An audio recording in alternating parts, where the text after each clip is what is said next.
Hello, good day everyone. Sir Kevin here again, and today we'll be discussing about Chapter 4, that is Managing Marketing Information to Gain Customer Insight. So before we start, I would like to run down through our past discussion. You remember in our Chapter 3, that's the Analyzing the Marketing Environment, wherein our customers are treated as part of our micro environment. And particularly in Chapter 1, we discussed that marketing sa art and science or processes that is mutual satisfaction between the buyers and the sellers, or the marketer and the customers. So of course you need to please them, and how to please them? Of course you need to get their insights. So let's go through our lesson, and we need to run down also our objectives. So first is you are able to explain the importance of information in gaining insights about the marketplace and customers. Number two is define the marketing information systems and discuss its part. Outline the steps in the marketing research process. Explain how companies analyze and use marketing information. And lastly is discuss the special issues some marketing researchers face, including the public policies and ethical issues. Okay, so let's start. So first is the importance of the marketing information and customer insight. So again, it's really important that you know what your customer wants and the insights of your customers. So companies need information about their customer needs. That's number one. And our chapter 2 and chapter 3 talks about the marketing environment and the competition. But basically, in this topic, we'll be discussing first the customer needs. So number two bullet is marketing managers do not need more information. They need better information that provides the true customer insights which are useful for decision making. No? So pipili siya ng available information that are relative to the decision making. Yes, informations may be presented through the table in marketing as part of the environmental scanning, but which of this information can be beneficial in decision making. So that includes our customer insights. So insight means ano yun sa loobin ng ating mga customer. So this is a fresh understanding of customer and the marketplace derived from marketing information that becomes the basis of creating customer value and relationship. Oo nga naman, kung alam mo kung anong gusto nila, pwede mo siya ibigay as part of your strategy. No? So, firms use customer insights to develop competitive advantage because you know what they want, no? And what they need. So, customer insights teams are replacing traditional market research department. So, it's a tool para makita natin kung anong kailangan at gusto ng tao. Then, insight stems from many sources. So, marami siyang pinagmumulan. So, let's walk it through. So, marketing information systems consist of people and procedures for assessing information needs, developing the needed information, and helping decision makers to use the information to generate and validate actionable customer and market insights. If you remember, in the past discussion, I've made mention of the data analytics. Now, those data analytics doesn't just rely on data, but pertinent, ibig sabihin, related or significant data that may be used for decision making. Hindi lang basta-basta data lang. No? So it is involved by it's consists by the people and the procedures to assess the needs. So is that information uh, relay things that may help you to the decision making based on the customer needs. No? So the MIS helps managers first to assess information needs, then develop needed information and analyze and use information. So, mas nagiging deeper yung discussion natin at when we discuss about the environment. No? So, assessing information needs that a good MIS balances the informations users would like against what they really need and what is feasible to offer. So, of course, you go back with the strategic planning principle that are you capable of offering that? No? That's the basic, the essential thing about scanning your environment, your internal environment as well. No? So, makikita mo yung opportunity sa labas, the insights of the customers. The question is, are you capable of offering that? No? Are you feasible of doing that? Now, sometimes the company cannot provide the needed information, because it is not available or due to the MIS limitation. Then MIS efforts are costly because you need to gather information, collect data. So firms must decide whether the value of the insights gained from more information is worth the cost. So of course, again, that's why I made mention earlier that those only pertinent data that may be used in the decision making na kailangan doon sa customer insight. Uh, so how to develop the marketing information, you have internal databases. Ito mostly ginagamit sa mga websites and also social media platforms. As you can see, kapag nagbabrowse ka sa internet, halimbawa sa social media mo, Facebook, kapag nagkiklik ka mostly ng mga items tungkol sa sapatos, tapos mabibigla ka na lang through your scrolling through that Facebook, okay, yung news feed mo halos napupuno ng tungkol sa sapatos. No? Because of the internal databases that Facebook is capable of, no? Decision making the Facebook is capable of because of that information that they have from you. So your frequency of using the application or the site, and then what do you usually do, so nakikita niya yan, so meron siyang analytics tungkol dyan, so they offer you the best services na you rely on Facebook on your many needs, no? Okay, so that gives you competitive marketing intelligence, no? Systematic collection and analysis of publicly available information. So you scan the environment, you see discussions from blogs and reports, no, articles, no. Of course, tinitignan mo rin yung competition mo, what is the trend, no. It's really important that in marketing you know what's happening outside and you use those as part of your competitive advantage. No? So that's competitive marketing intelligence. Kumbaga sa mga sundalo, sa mga pulis, na yung intelligence nila is they know kung sino yung mga kalaban, no? Kung sino yung mga may background na ganyan. No? Same thing with the marketing. And then marketing research as part of your developing the marketing information, systematic design, collection, analysis, and reporting of data relevant to the specific marketing situation. So internal databases, ito na yung na-invest mo kasi dati, and internally nasa organization na o sa negosyo na nakikita nyo na. Then competitive marketing intelligence, you scan the environment. And marketing research is a systematic design naman of collection of what you need for a marketing situation. No? So mostly our focus group studies, and sometimes you do surveys, you do scanning of posts, no, that may be relevant to the decision making, no. So that leads us to what we call the marketing research process, no. Gaano ba ka-importante ito? I hope that you took your research subject, practical research subject in your senior high school well, and para sa naman sa mga hindi nakapag senior high school, no, na mga uh, dati na, no? Of course, we need to go back with the idea that lahat naman ng um, uh, systems may mga procedures. No? So the marketing information, the systems, no, has this marketing research process. So how do you do that? No? So the process involves defining the problem and research objectives. So what are your objectives and what's the problem there? No?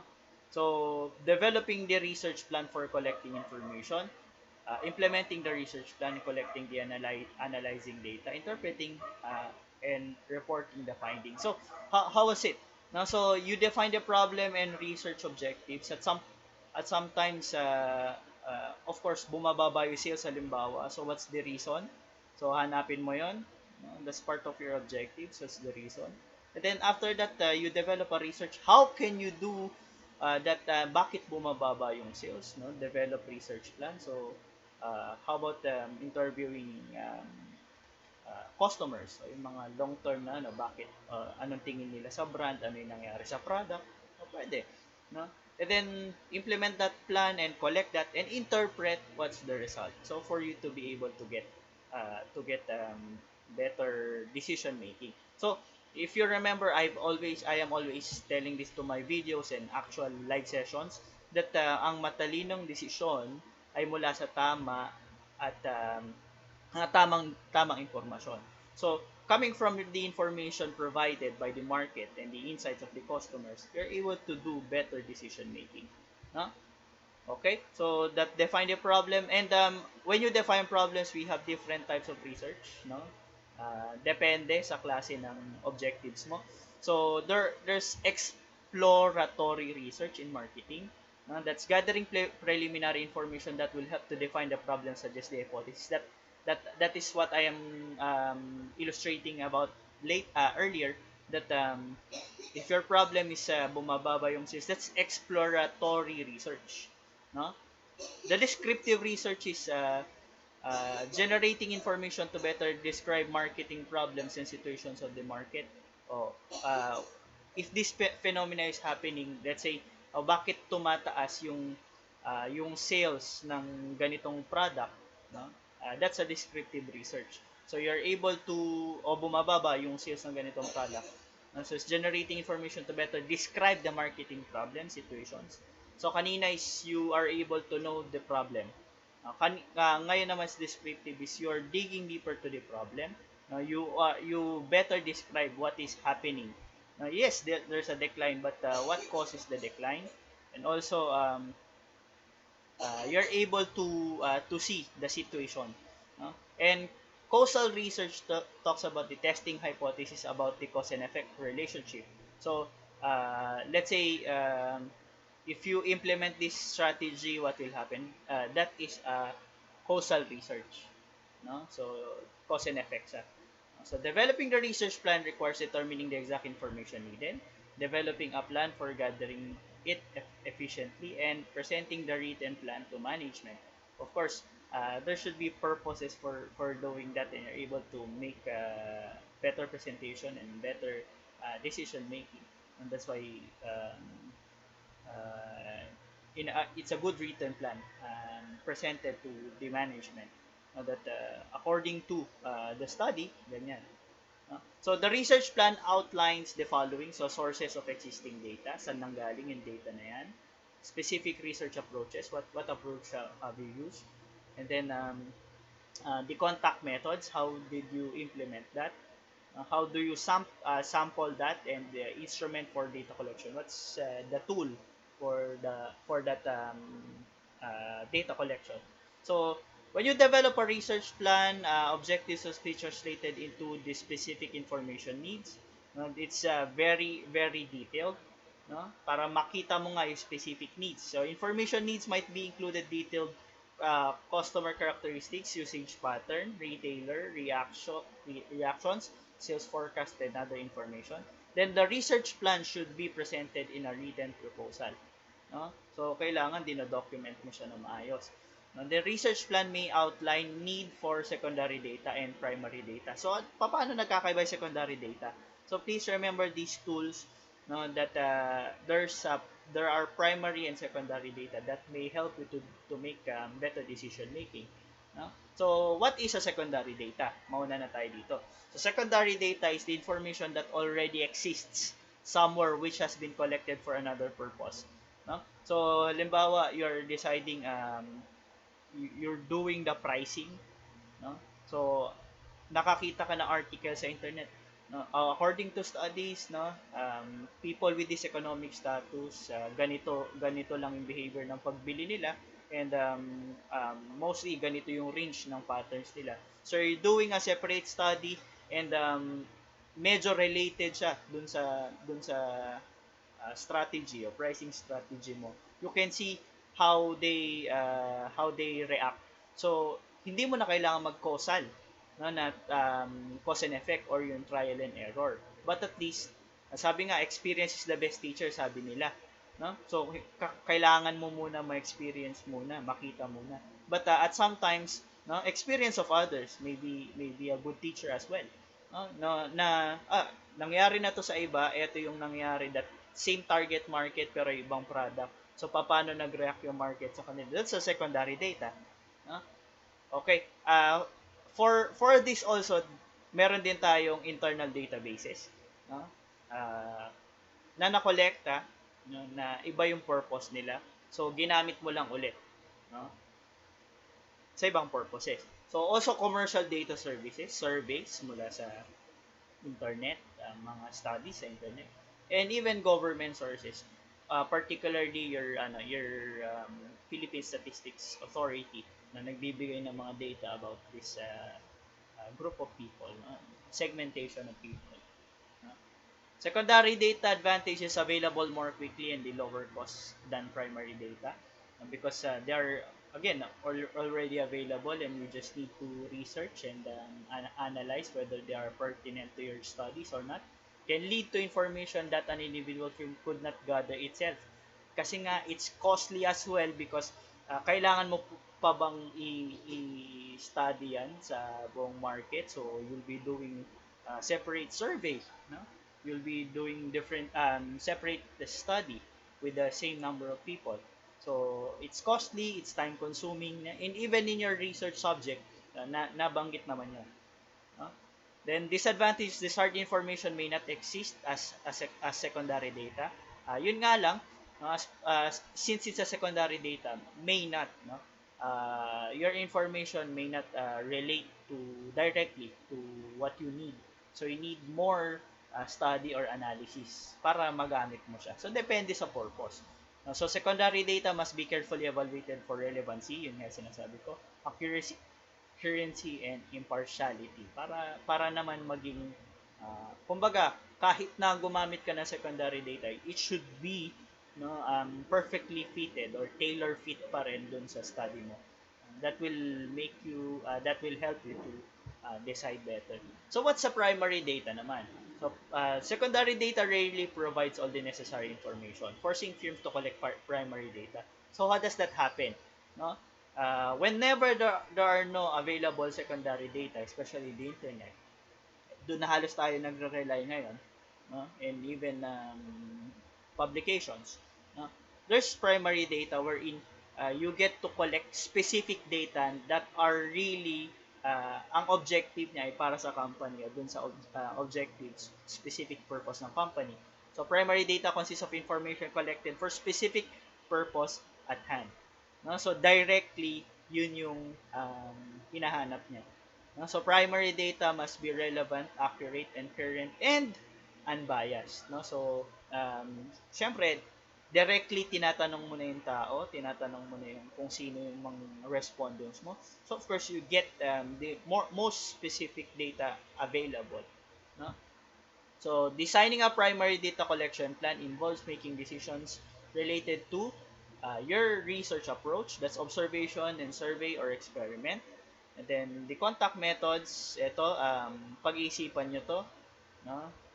That also how to contact to do the contacting, so mail, by telephone, personal or online, to which lalo ngayon ang pinaka challenge ngayon sa marketing research and collection primary data, yung personal medyo hindi na nagagamit ngayon. So it might be mail or telephone or online, ganun yung mga interview, focus group discussion and the likes. So the sampling size in mathematics, you're able to do the sampling plan wherein you will be determining your number of respondents, no, to represent the N or the total number of population. So if you remember the target sa mga surveys sa election, they don't survey the whole number of population, no? Kasi nga it's time consuming, and of course it's not cost effective, and of course syempre maraming reasons pa, no? For the researchers. So they do sampling plan to represent the N or the total number of population, no? So that's the question. Do it represent? So you need to do a sampling plan wherein uh, is this justifiable that you do this you what's this assign these respondents to represent, no, yung total population. And then last is a research instrument. So, hindi gagana yung primary data collection process, no? Kung wala itong research instrument. So, you need to prepare a questionnaire or mechanical instruments that will help you na ma-relay yung tanong o yung mga questions mo sa mga respondents, para makuha mo yung specific na idea, insights mula sa kanila. No? So, on observational research, the gathering of primary data by observing relevant people, action, and situation. That can obtain information that people are unwillingly, or unable to provide. So, cannot be used to observe feelings, attitude, and motives, and long-term uh, infrequent behavior. So, yun yung limitation niya. No? Uh, can obtain information, no? Observations, it's about the people's observation about the action, but not the feelings, no? Present, no? Ano yung reaction nila sa ganyan, o ano ginawa nila, response nila, no? But not the emotions, dahil ibang klaseng research naman involved sa emotions, reasons for reacting, no? So ethnographic research naman is train observers, watch, interact with consumers in their natural habitat. So it yields richer understanding of consumers. O yun nga, doon na tayo papasok sa ethnographic research, no? Yung culture o yung environment na kung nasaan yung consumer. So, pag-aaralan mo yun. Kaya ethnographic. Okay. There's what we call survey research. Gathers primary data by asking people questions about their knowledge, attitudes, preferences, and buying. This is one of the most direct and specific researches that you may do. So, it's most widely used method for primary data collection. Ayun yung binabanggit ko. And best suited for gathering descriptive information. No? And then, we have what we call the experimental research. No? That gathering primary data by selecting match group or subjects, giving them different treatments, controlling related factors, and checking for differences in group responses. No? Experimental, no? Sinusubukan mo yung iba't ibang mga variables on how they react. So that's experiment. No? Your science experiment are those part of the experimental research. So if you apply this chemical to another one, what will happen? And ganun din, no? Sa experimental research natin. So best suited for explaining cause and effect or causal relationship na binanggit natin kanina. So that's cause and effect study. No? So you have what we call the contact methods, iba-iba yan. So you may do the mail surveys, telephone surveys. Ngayon, mostly telephone surveys na lang. Personal interviews, that's individual interview or focus group discussions. No? Yung sa bawal judgmental, they do that focus group discussion yun. So they are a group of people na tinatawag at iba't-iba ng storya. Focus group discussion naman yun. So, online marketing research, yun yung ginagamit natin, yung internet surveys and online panels, and experiments and online focus group. So, yun nga, via Zoom naman ngayon, no, or conference calling. Then, your sampling plan, nabanggit natin kanina that segment of population selected to represent the population as a whole. No, so, how do you do that?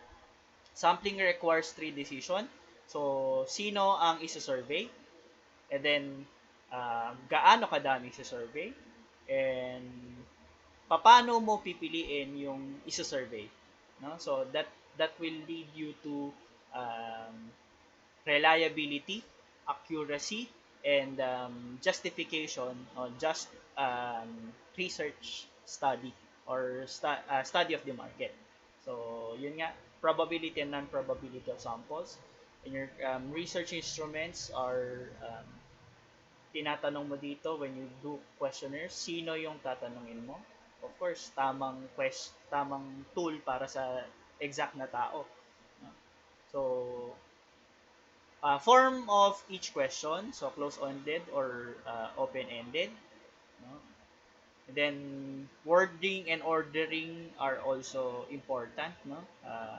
Of course, these are group of people or sets of group of people wherein they understand terms or not, no? Jargons, kumbaga, technical jargons.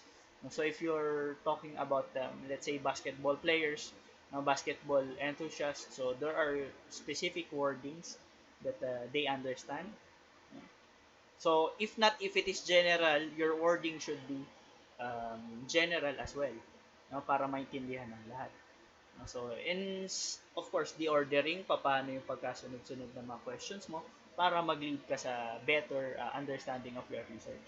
Then, ganun din na makasagot ng maayos yung mga respondents natin. So, your mechanical devices, the people meter, checkout scanners, eye tracking devices, and neuromarketing, though hindi masyado nagagamit because it involves money, investment sa marketing research. Uh, okay? So, that's mechanical. Tools kasi yung mga yan. So, implementing the research plan is, of course, you need to collect the data. And then you process the data and analyze the data. How it can be relevant. Okay?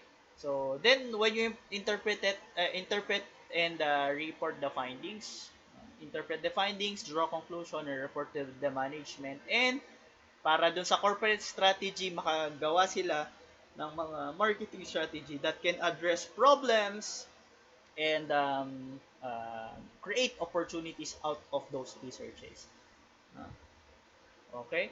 So, when you analyze and using marketing information, you are establishing the CRM, the customer relationship management. So, if you find out to your research that your clients to be wants this kind of greeting na pagpasok pa lang according to surveys and studies, secondary and primary data, no, na ang isa sa mga nagbibigay ng satisfaction sa mga customers sa mga businesses na physical services ang ino-offer is yung pagpasok mo pa lang binabati ka na, nakangiti yung mga clients.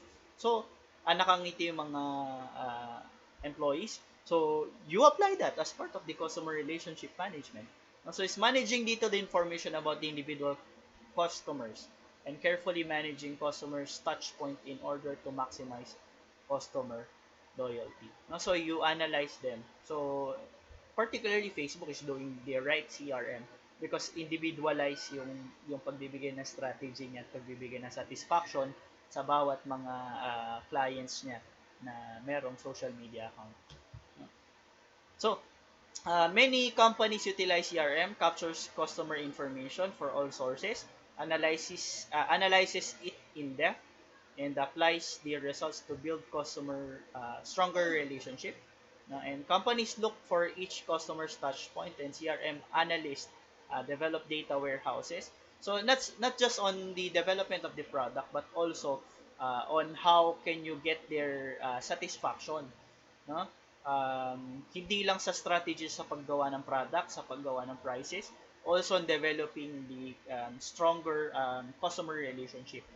No? So, how do they want to call? Kailan sila bumabalik? No? Anong mga promos ang gusto nila? No? So, parang yun nga, pinifilter mo yung mga gagandang bagay na maganda yung response ng mga customer mo as part of their insight. And gagamitin mo, i-retain mo o gagawa ka ng programs for them. That's part of the CRM. So, the benefits of CRM is the ability to offer better customer service. Again, we go back to the idea earlier I mentioned that yung matalinong desisyon ay mula sa tamang impormasyon. So, and marketing is a mutually exchange relationship of satisfaction between the marketer and the buyer or the customer. So, for you to satisfy them, you must know what they want, no? From your research. No? So, pinpoint and target high-value customer more effectively. So, according to the respondents. No? And then, enhance the firm's ability to cross-sell products and develop offers tailored to the customer. So, let's say, anong mga combination of products ang mabenta sa mga customer. That's what Jollibee has done in the recent trends nila sa development of products. The super meal halimbawa.